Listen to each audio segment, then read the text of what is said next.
सर्वप्रथम प्रकृति शक्ति फड़ा पेन को नमन करते हुए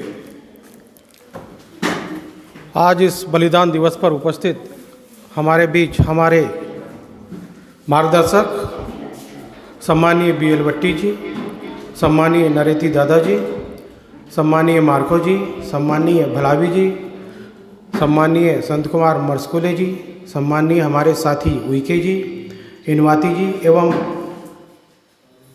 नौजवान मेरे युवा साथी सभी को सेवा जोहार। निश्चित तौर पे बहुत सारी बातें, ज़्यादातर बातें हमारे बड़े भाई मार्को जी ने आप लोगों को बताई और ऐसी ऐसी बातें बताई जो निश्चित तौर पे हमें प्रेरणा देने का कार्य करेंगे। और जो भी अतिथि यहाँ आप लोगों के समक्ष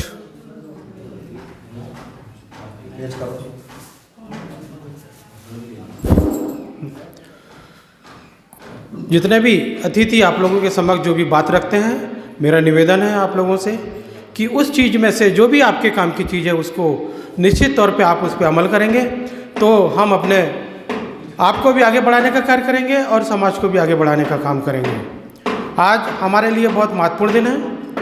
एक ऐसा समय है जिसमें कि सैकड़ों साल पूर्व हमारे महामानव बिरसा मुंडा ने इस बात को लेकर के अपनी प्राणों की आहुति दी थी कि हमारा समाज जो है वो उसको हक और अधिकार मिले। ये बहुत बड़ी बात है उनके लिए, हमारे लिए, हमारे समाज के लिए कि एक ऐसे समय में जिस समय में सिर्फ आदिवासियों के पास रहने के लिए झोपड़ियाँ हुआ करती थी, कोई संसाधन नहीं हुआ करते थे, उस समय में आप सोचो कि इतना बड़ा आंदोलन इन्होंने छेड़ा और अंग्रेज जिनके पास से बंदूकें हुआ करती थी, तोहफे हुआ करते थे, उनके समक्ष उन्होंने उस लड़ाई में हिस्सा लिया। ये हमारे लिए बड़ा गौरव का विषय है और हमारे लिए प्रेरणादायी है। आज हमारे पास साधन है, पढ़े लिखे लोग हैं, बुद्धिजीवी हैं, तो हमें उस बात को सोचने की आवश्यकता है कि इस समय में भी आज हम देखते हैं, हमारे गाँव में देखते हैं, हमारे समाज को देखते हैं तो कहीं ना कहीं बहुत पिछड़ा हुआ है। आप शहर घूमने आते हैं, शहर में देखना एक आदिवासी बंदा पीला गमछा बैठ करके ओढ़ करके चौक में खड़ा रह जाए, पूछने वाला 4 लोग नहीं होते हैं। ये हकीकत है यहाँ की, है ना। इतनी औकात है हमारी शहर के अंदर। तो इसके लिए जबकि हम बोलते हैं गोंडवाना लैंड, सिवनी शहर दलपत शाह ने बनाया, राजा दलपत शाह ने इसको बसाया है, ये हमारी भूमि है, हमारी तो डबल इज्जत होनी चाहिए, मान सम्मान होना चाहिए। लेकिन ये सोचने की बात है कि आज अगर किसी चौक चौराहे पे खड़े हो जाए, किसी ऑफिस पे खड़े हो जाए तो हमारे एक आदिवासी भाई की हिम्मत नहीं होती वहाँ घुसने की। उसका मुख्य कारण मैं बताता हूँ कि हम बोलना नहीं चाहते, बोलना नहीं सीखे, हम तर्क करना नहीं सीखे। सिर्फ हम एक तरफ जो चले, कोई कार्यक्रम हो रहा है तो अच्छी भीड़ भाड़ हो जाए, गाने हो जाए, बजाना हो जाए, उससे हमें सीखें। लोग भाषण देते हैं, किस काम के लिए करते हैं? हमारी संस्कृति को बचाने के लिए करते हैं, आप लोगों को प्रेरणा देने के लिए कार्यक्रम रखा जाता है, तो उसमें से लेने की आवश्यकता है, उसमें से हमें क्या करना है ये सीखने की आवश्यकता है।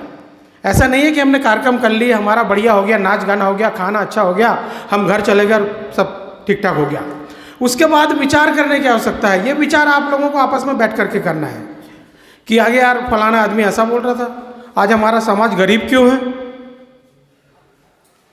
कभी सोचा है आप लोगों ने गरीब क्यों है? कभी सोच के देखना। हम जिस क्षेत्र में रहते हैं वहां पे दूसरे समाज के भी लोग रहते हैं, लेकिन वो बोलना भी जानते हैं, पैसा भी ज्यादा उनके पास, रुपए पैसे से धनी है। कोई भी बात रखना है तो अपने 4 बात ज्यादा अपने को समझा देंगे, अपन हाँ में हाँ मिला के चुपचाप हो जाते हैं। सही बोल रहा है यार ये बंदा, है ना। एक गांव में देखेंगे एक पटेल आदमी होता है, जब कोई निर्णय लेना होता है तो उस पटेल को बुलाते हैं। हमारा इतना बड़ा समाज है, हमारे समाज से ऐसा कोई व्यक्ति क्यों नहीं है कि वो बैठ करके उसका निर्णय करे, समाज में समाज वालों का निर्णय करे। कोई झगड़ा झांसा हो जाए तो दूसरे व्यक्ति के पास क्यों जाए हम? ये हमें करने की आवश्यकता है।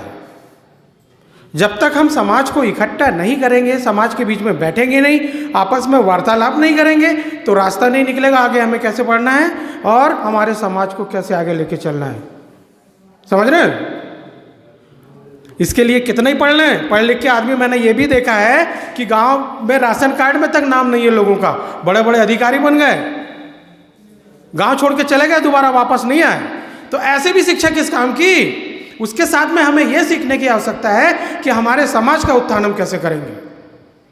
हमें सामाजिकता भी सीखनी है, संस्कृति को भी साथ में लेके चलना है, तब जाके हमारे समाज का उत्थान होगा और सही शिक्षा का अर्थ उसी समय सार्थक होगा। शिक्षित का मतलब ऐसा नहीं है कि हमने किताबों से पढ़ करके 12वीं अच्छे डिवीजन पास हो गए, इंजीनियरिंग कर लिए, नौकरी लग गई और हम अपने शादी आदि किए और बीवी बच्चे लेकर के घर से बाहर हो गए। ये शिक्षा नहीं होती।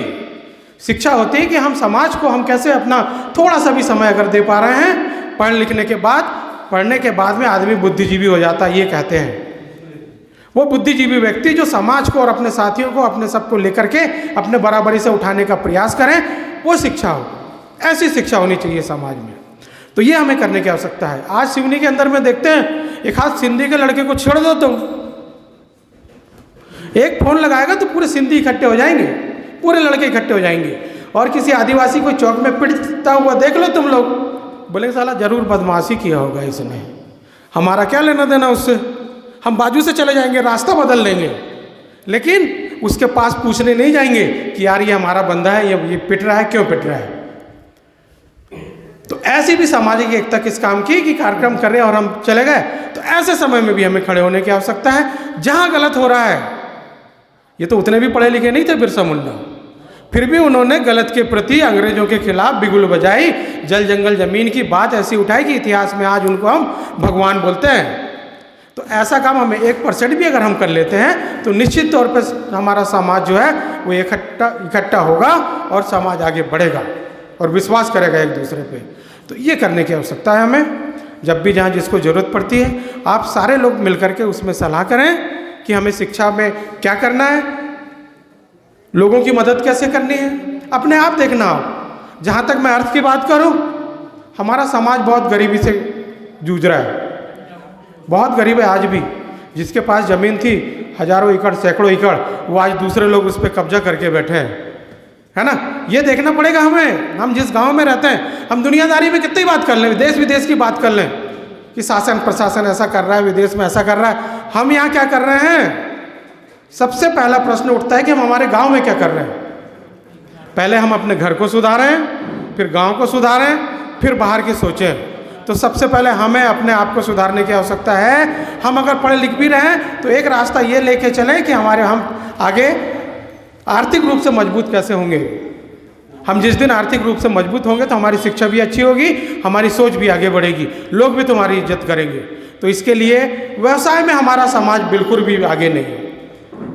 व्यवसाय के क्षेत्र में हमारा युवा वर्ग भी कहीं कोई देखने को नहीं आता। तो आप व्यवसाय करें, छोटा व्यवसाय करें, पान ठेला खोल लें, किराना खोल लें, और भी ढेर सारे धंधे, इससे शुरुआत करें। आज किसी भी गांव में कोई भी बहुत बड़ा सेठ है, पहले कभी मिर्ची लेके आता रहा होगा आपके गांव में, बैलगाड़ी में दुकान लेके आता रहा होगा, आज सबसे बड़ा सेठ है वहाँ का, है ना।